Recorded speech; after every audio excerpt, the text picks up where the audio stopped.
దక్షిణాది రాష్ట్రాలకు అన్యాయం చేకూర్చే విధంగా ఉన్న బిల్లును ఇండియా కూటమి వ్యతిరేకించడం జరిగిందని సిరిసిల్ల పట్టణ కాంగ్రెస్ అధ్యక్షులు చొప్పదండి ప్రకాష్ అన్నారు.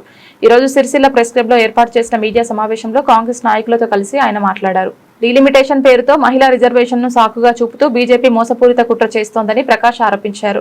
రాజ్యాంగ సవరణ కుట్ర చేస్తూ ప్రతిపక్షం లేకుండా చేయాలని కేంద్రం ఆలోచన చేస్తోందని మండిపడ్డారు. మహిళా బిల్లుతో ఎస్పీ, ఎస్సీ, బీసీ మహిళలకు కాకుండా రిజర్వేషన్ వర్తింప చేయాలని డిమాండ్ చేశారు. ఈ సమావేశంలో ఏఎల్ఏ లక్ష్మీనారాయణ, ఆకునూరు బాలరాజు, బొద్దుల శ్రీనివాస్ తదితర కాంగ్రెస్ నాయకులు పాల్గొన్నారు. రాజ్యాంగ బిల్లు కానీ ఇది మహిళా బిల్లు కానీ ఏదైతే పెట్టిండ్రో మరి ఆ పెట్టినటువంటి అందులో కూడా మహిళా బిల్లు పెడితే మహిళలకు ఒక ఉన్నత వర్గాల వాళ్ళకే చేయడం జరిగింది. అందులో ఎస్సీ, బీసీ, మైనార్టీ, ఎస్సీ, బీసీలకు కూడా రిజర్వేషన్ తీయాలని చెప్పి మేము తెలియజేస్తున్నాం. అదేవిధంగా మా కాంగ్రెస్ ప్రభుత్వం కూడా దాని గురించి కొట్లాడుతుంది. కాబట్టి మీరు మీ ఇష్టం ఉన్నట్టు రెండు పెట్టి ఒక్కసారే మీరు దాని మీద సంతకం పెడితే దీన్ని కూడా వర్తిస్తుందని చెప్పి మహిళలను ఈ రాజ్యాంగ బిల్లు పెడితే ఎంత అన్యాయం అంటే గత వీళ్ళ ముంగట వాళ్ళు అంతా అది అనుకుంటున్నారు, పిచ్చోళ్ళు అనుకుంటున్నారు, మరి ఏమనుకుంటున్నారు. వీళ్ళు చేసేటువంటి మోసపూరిత ఈ ఏవైతే ఉన్నాయో బిల్స్, ఆ బిల్లు ఓడగొట్టడమే కాంగ్రెస్ ప్రభుత్వం మరి ప్రతిపక్షాలు అన్నీ కలిసి మరి ఓడగొట్టడం జరిగింది. కాబట్టి మీరు ఒకవేళ మహిళా బిల్లు పెడితే ఇప్పుడు పెడితే ఇప్పుడు మేము సపోర్ట్ చేస్తాం. ఆ మహిళా బిల్లు కూడా రిజర్వేషన్ వర్తించాలి. ఒక ఎస్సీలకి, ఒక ఉన్నత వర్గాలకే వేస్తే అది అందరూ కూడా ఏంటంటే ఒక 400 సీట్లు వచ్చినట్టుంటే ఈ ఎవరైతే మోడీ ఉన్నాడో ఆ మోడీ ఈ రాజ్యాంగ సవరణకే చేస్తున్నటువంటి ప్రయత్నము, ఈ రాజ్యాంగ సవరణ చేసి అన్నీ కూడా తొక్కిపెట్టేందుకే చేస్తున్నటువంటి ప్రయత్నం. కాబట్టి దీనికి ఈ మిత్రపక్షాలైనటువంటి కాంగ్రెస్ మిత్రపక్షాలు అన్నీ కూడా ఓటేయక మరి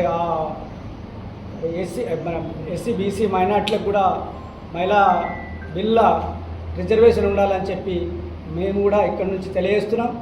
కాబట్టి ఇప్పటికైనా మహిళా బిల్లు పెట్టినట్టుంటే మా కాంగ్రెస్ మిత్రపక్షాలు కూడా మహిళా రిజర్వేషన్కు ఓటేస్తారని చెప్పి తెలియజేస్తున్నాం.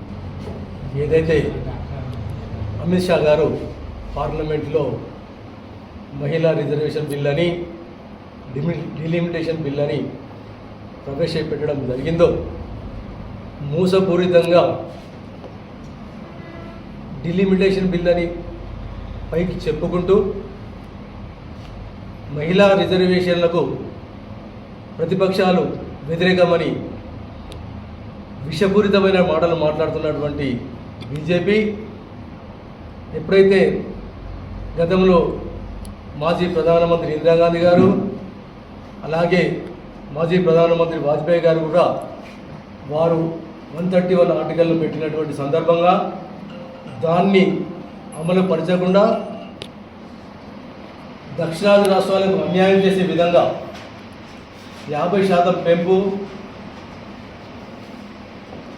ఓటర్ల ప్రకారంగా పార్లమెంటు సీట్లు పెంపు అని చెప్పుకుంటూ ఏదైతే మన దక్షిణ భారతదేశంలో ఫ్యామిలీ ప్లానింగ్ను ఎక్కువ అమలుపరుచుకుంటూ మన యొక్క పాపులేషన్ తగ్గించుకున్న సమయంలో అటు ఉత్తర రాష్ట్రాలు పాపులేషన్ను పెంచుకొని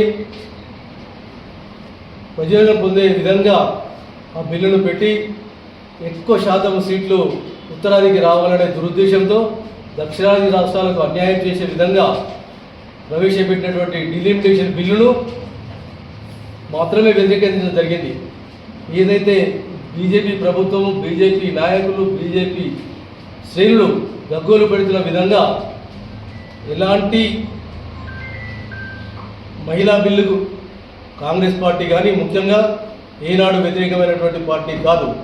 మహిళల పట్ల గౌరవము, మహిళలకు రిజర్వేషన్లు ఏదైతే 543 ఎంపీ సీట్లలో ఆ లెక్క ప్రకారంగా, ఆ తమాషా ప్రకారంగా మహిళలకు రిజర్వేషన్ చేసినట్టయితే మేము సపోర్ట్ ఇచ్చి ఆ మహిళా బిల్లును పాస్ చేస్తామన్న సందర్భంగా దాన్ని పెట్టకుండా 850 సీట్ల వరకు పెంచి దాని ప్రకారంగా మహిళా రిజర్వేషన్ కల్పిస్తామని దొంగ మాటలు చెప్పడం జరిగింది. అదే మాదిరిగా దక్షిణ రాష్ట్రాలు ఆర్థికంగా ఇవాళ కేంద్ర ప్రభుత్వానికి ఇస్తున్నటువంటి ఇస్తున్నటువంటి నిధులు చాలా అధికము. దక్షిణ రాష్ట్రాల ఆధిపత్యాన్ని తగ్గించి ఉత్తర రాష్ట్రాల ఆధిపత్యాన్ని పెంచుకోవడానికి మాత్రమే ఒక వైపు కుట్రలు పన్నుతున్నటువంటి వేళ ఇవాళ మన ప్రియతమ నాయకురాలు కాంగ్రెస్ పార్టీ సెక్రటరీ అయినటువంటి సోనియా గాంధీ గారు కూడా ఆ యొక్క బిల్లు గురించి సవివరంగా చెప్పడం జరిగింది. అలాగే రాహుల్ గాంధీ గారు కూడా అన్ని ప్రతిపక్షాలను ఏకతాటికి తెచ్చి ఈ బిల్లు యొక్క సమగ్ర రూపాన్ని దేశానికే అరిష్టం తెచ్చే విధంగా ఉంది. బీజేపీ ఎప్పటికీ వాళ్ళే పాలించాలనే దురుద్దేశంతో ఈ బిల్లును ప్రవేశపెట్టిన సందర్భంగా ప్రతిపక్షాలు వ్యతిరేకించే తప్ప ఏ రోజు కూడా మా కాంగ్రెస్ పార్టీ కానీ మిత్రపక్షాలు కానీ మహిళా బిల్లుకు వ్యతిరేకం కాదు. కాబట్టి మీ అందరూ ఏదైతే గగ్గోలు పెడుతున్న విధంగా మీరు ఆత్మవిమర్శన చేసుకొని ఆ బిల్లుకు సమగ్రంగా పరిశీలించి మీరు మాట్లాడవలసిందిగా కోరుతా ఉన్నాను. పార్లమెంట్లో ప్రవేశపెట్టిన మహిళా బిల్లు కాదది, రాజ్యాంగ సవరణ బిల్లు. రాజ్యాంగం సవరించి అందులో 50% కానీ మహిళా బిల్లు కానీ ఎక్కడ లేదు. అది ఓన్లీ రాజ్యాంగ సవరణ చేసి ప్రతిపక్షాలను అన్నిటినీ నిర్వహణ చేసి బీజేపీ ఎల్లకాలం పాలించాలనే ఉద్దేశం కొద్ది పెట్టిన బిల్లే తప్ప అది రాజ్యాంగ సవరణ బిల్లు. మహిళా బిల్లు అనేది 2023లోనే అన్ని ప్రతిపక్షాలు అన్నీ కలిసి ఆమోదించడం జరిగింది, బిల్లును ప్రవేశపెట్టడం జరిగింది.